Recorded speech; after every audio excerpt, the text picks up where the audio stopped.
वर्तमान में अगर देखा जाए तो देश में सबसे बड़ी समस्या बेरोजगारी है। आंकड़ों की माने तो देश में बेरोजगारी की दर जो पिछले साल अप्रैल में 23.5% थी वह कम हो गई है। लेकिन अगर जमीनी हकीकत देखें तो भारत में बेरोजगारी की दर आंकड़ों से कहीं अधिक है। भारत सरकार रोजगार सृजन के दावे जरूर कर रही है और हो भी रहा है, लेकिन सड़क, ब्रिज और फ्लाईओवर निर्माण क्षेत्र में हो रहा है, जो आम जनता के लिए अधिक फायदेमंद नहीं है, क्योंकि इस क्षेत्र से बहुत कम लोगों को रोजगार मिलता है और जिनको मिलता भी है वह अस्थायी नहीं होता है। देश में रोजगार पाने का सबसे बड़ा क्षेत्र उद्योग धंधे वाला क्षेत्र है, लेकिन इस क्षेत्र में विकास नहीं के बराबर हो रहा है, जिसके कारण बेरोजगारी कम नहीं हो रही है। वहीं देश की विपक्षी पार्टी बेरोजगारी जैसे मुद्दों को लेकर सबसे अधिक मुखर है और कांग्रेस नेता राहुल गांधी सरकार पर बार बार आरोप लगाते रहे कि लोगों को हाथ में पैसा नहीं आने के कारण विकास का जो चेन है वह टूट गया है, जिसके कारण आम जनता से लेकर दुकानदार, कंपनियां सभी प्रभावित हो रही हैं। ऐसे ही देश के तमाम मुद्दों को कांग्रेस के नेता राहुल गांधी ने अमेरिका के हार्वर्ड कैनेडी स्कूल के छात्रों से एक संवाद के दौरान उठाया।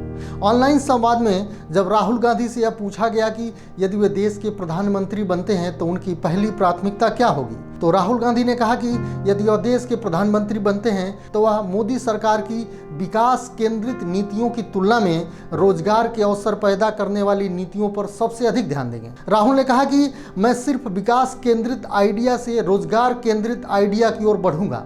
हमें विकास की जरूरत है, लेकिन उत्पादन और रोजगार पैदा करने के साथ साथ हमें वैल्यू एडिशन पर भी जोर देना होगा।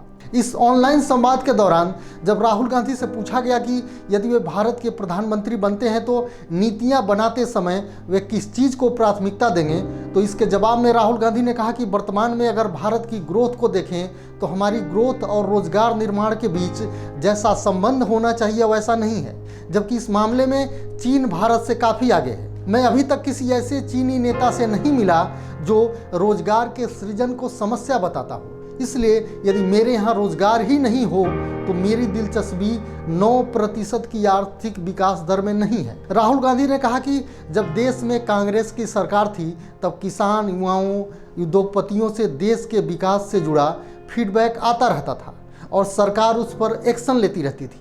लेकिन इस सरकार में चाहे वह कृषि क्षेत्र हो या सेवा क्षेत्र हो या उद्योग धंधे वाला क्षेत्र हो, कोई फीडबैक नहीं आ रहा है।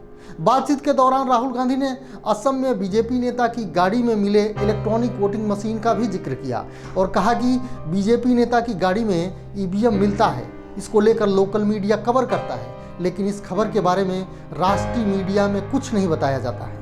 देश के संस्थागत ढांचे, आर्थिक और मीडिया संस्थानों पर सरकार पूरी तरह से कब्जा कर चुकी है। उन्होंने कहा कि ऐसा कहा जाता है कि देश में कांग्रेस चुनाव नहीं जीत रही है, लेकिन समाजवादी पार्टी, बसपा और एनसीपी सहित देश की दूसरी पार्टियां भी तो चुनाव नहीं जीत रही हैं। राहुल गांधी ने आगे कहा कि चुनाव लड़ने के लिए हमें इंस्टीट्यूशनल स्ट्रक्चर की जरूरत होती है, हमें जुडिशियल सिस्टम चाहिए जो हमारी रक्षा करे, हमें एक स्वतंत्र मीडिया चाहिए और हमें एक आर्थिक तंत्र की भी जरूरत होती है जो एक राजनीतिक पार्टी को संचालित करने में मदद करे, लेकिन हमारे साथ ऐसा नहीं है।